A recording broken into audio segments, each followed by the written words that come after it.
Hi, this is Dr. Martina, your sexuality expert. I wanted to do a little follow-up video on sexual shame.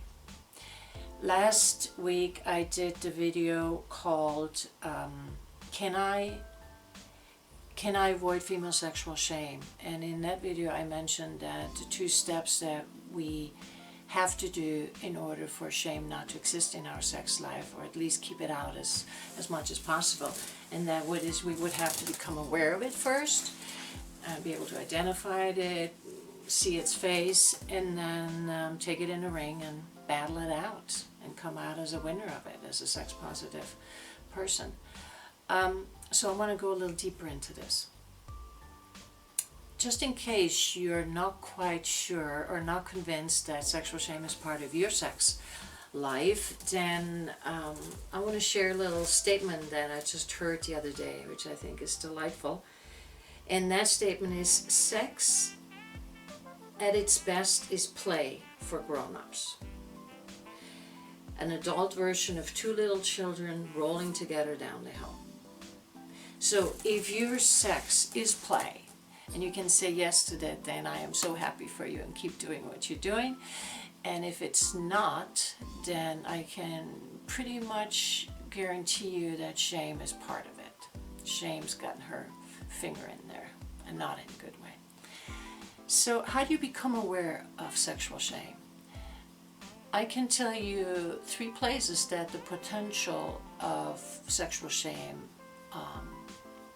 is strong. 3 little platforms, if you want to say, where sexual shame could show up.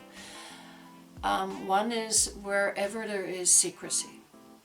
If you have secrets around your sexual behavior, secrets that you are afraid to tell anybody, that you're not telling anybody, that you keep in a secret, most likely shame is attached to that.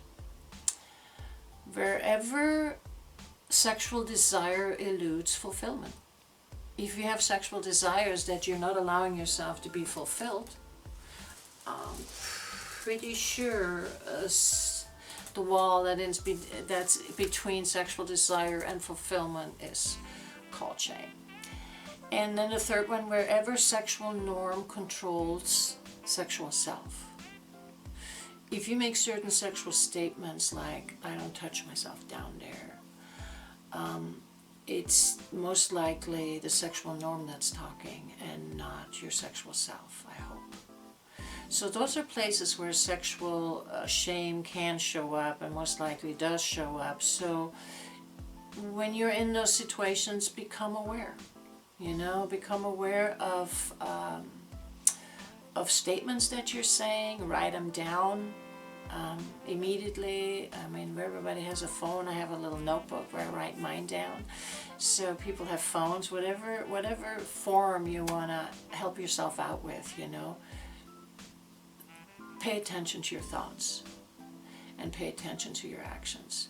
And I think if you really have interest and desire to improve your sex life, which I hope you do, then you will be able to recognize, you will become aware of shame.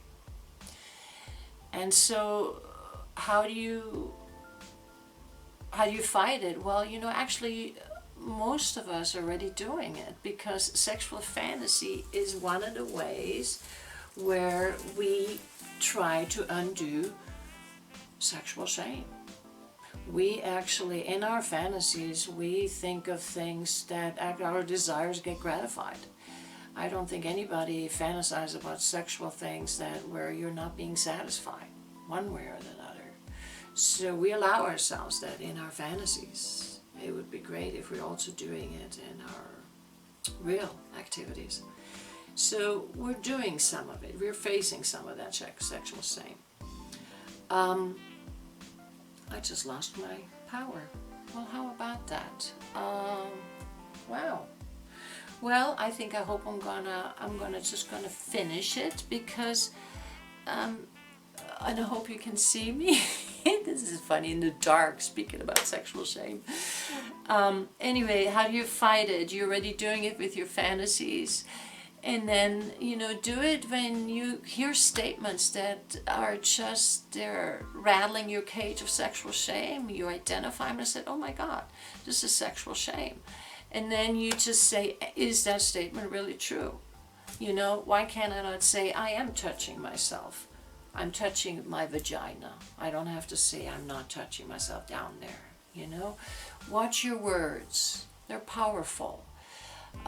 That's how you fight it, and it's resilience. You know, you just have to put your big girl panties on and deal with it, because it just shows up and you just have to face it.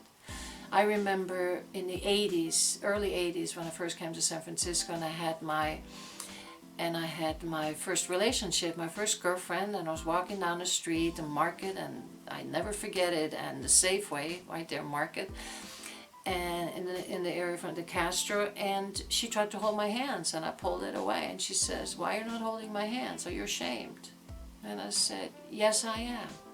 You're absolutely right. After, you know, it took a while to figure it out, but after a while I said, yes, I am. So she says, come on, we got to do this. We got to overcome it, because we're not making it part of our sex life. So I grabbed her hand and I just dealt with it. So that's how we do it. So in the interest of darkness, I am going to sign off now. I really appreciate your listening, and go at it. And if you need help identifying your sexual shame, please call me. If you need help working with it, against it, with good statements, please call me. I'm here to help. Have a good day. Bye-bye. Or good night. Bye-bye.